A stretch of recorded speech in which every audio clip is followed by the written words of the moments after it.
What's going on, everyone? Welcome back. This video we are looking at the updated picks for this Sunday slate. Posted the video a few hours ago, and then as soon as that went live, 10 minutes later the Toronto game got postponed. So I had to come out on here and make a new video. I'm not going to go through each position again, giving you my thoughts on each player. If you wanted to watch that, you can watch the first video. Just going to give you guys my updated picks for tonight because that Toronto game was looking like one of the better ones to target. So let's get started. If you guys enjoy these updates, be sure to hit the like button, subscribe if you haven't already.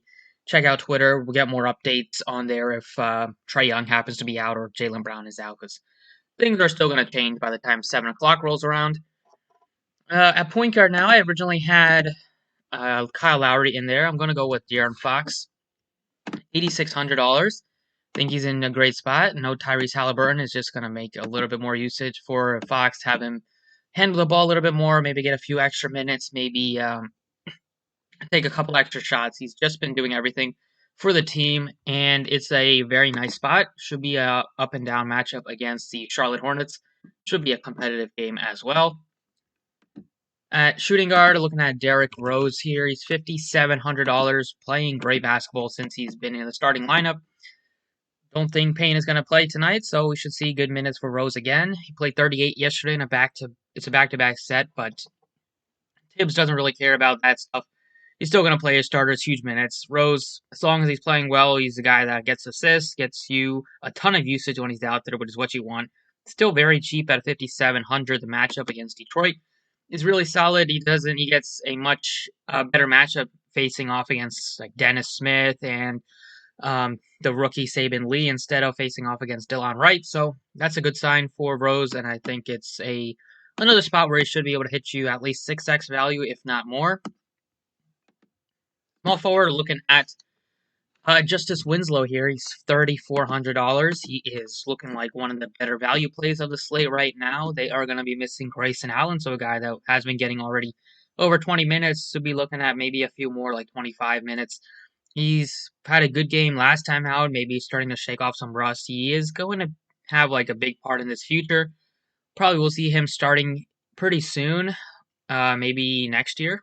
But he's definitely has some big plans in this future. They gave up a decent haul to get him, so I feel like Winslow is a guy that kind of quickly creep up in minutes and start playing alongside guys like John Morant more.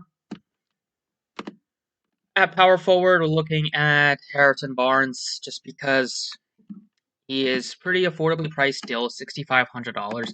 A guy that's going to play huge minutes. We know that the Kings still missing a few pieces with Halliburton and then Hassan Whiteside, so that rotation is going to get even tighter. And something that Luke Walton doesn't like to do is play extra guys, so he's probably going to stick to a core like he did last game against Detroit and play Harrison Barnes, play the starters like 35, 40 minutes minus Bagley because he doesn't really like Bagley much. But Barnes should be looking at 37 to 38 and maybe even 40 minutes again, even though he shot pretty poorly last game, almost had 50 DraftKings points. Minutes equals production, and we're looking at a ton of minutes against a poor defense and a team that will turn the ball over at a decent clip. Next up at center, if you wanted to go all the way up, I like Karl-Anthony Towns. Mid-range, you're looking at like Clint Capella, John Collins if there's no Trae Young. And then for value, I'm looking at Vanderbilt. It's only $4,600. Not the best spot against Phoenix. They are really good defensively, but I just like the price tag on him. A guy that gives you 30 point, 35, 40 point upside at a cheap price tag. Only got 23 minutes yesterday. Maybe they wanted to save him a bit for this one. The game was out of hand late. Lost a couple of minutes probably due to that blowout. But I feel like if he does get up to 30 minutes today, he should have no problem hitting value. He's just a good fantasy producer. Gets a lot of his scoring right around the basket, gets some rebounds, gets some putbacks. A lot to like at only 4,600. And then instead of playing Kyle Lowry, another guard that does look good tonight is John Wall. No Oladipo. The matchup is solid against Memphis. Houston has been a crazy team recently with every game that tends to like get out of hand with them. They start off the gates really terrible. John Wall's been fine for fantasy recently, but still as a whole, this team is scary. Like they need Christian Wood back. They just need a healthy team, but not really happening. Maybe letting go of DeMarcus Cousins will kind of help some of that tension. But I do like John Wall. He's only 83. In this price range, you have Wall, Fox that look incredible at their price tags. Chris Paul also looks solid. John Morant.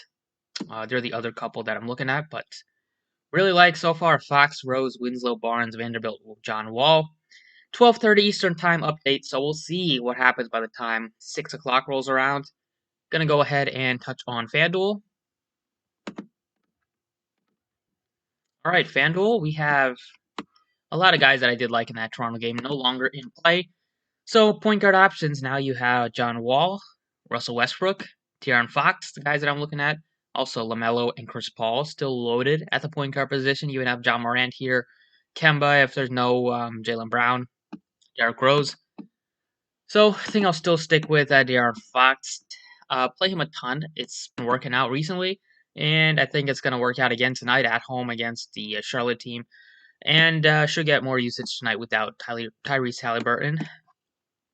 Shooting guard, probably still won't go all the way up. We have decent value here with Anthony Edwards at 6,200.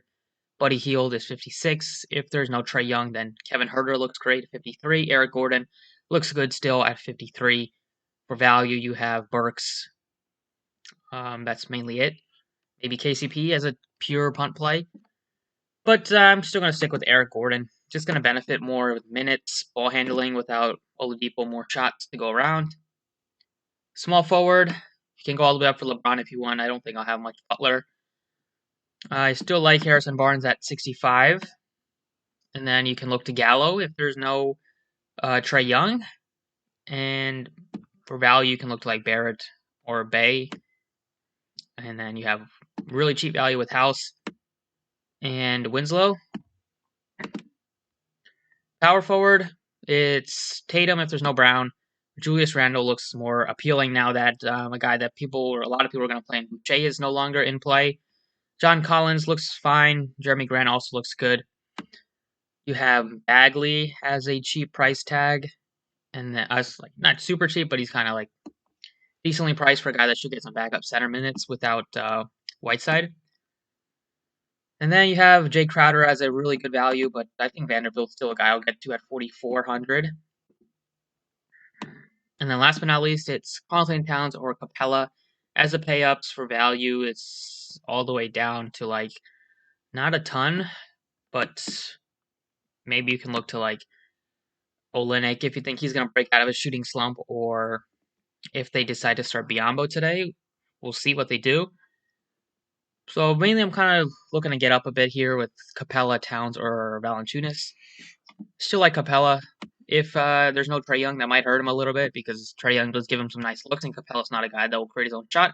But Rondo isn't. He's pretty much the same as Trae Young in getting you assist opportunities. Not too much of a downgrade going for Capella from Trae Young passing him the ball to Rondo. Rondo is also going to be the pass first guy, so that might even open up some more looks for Capella.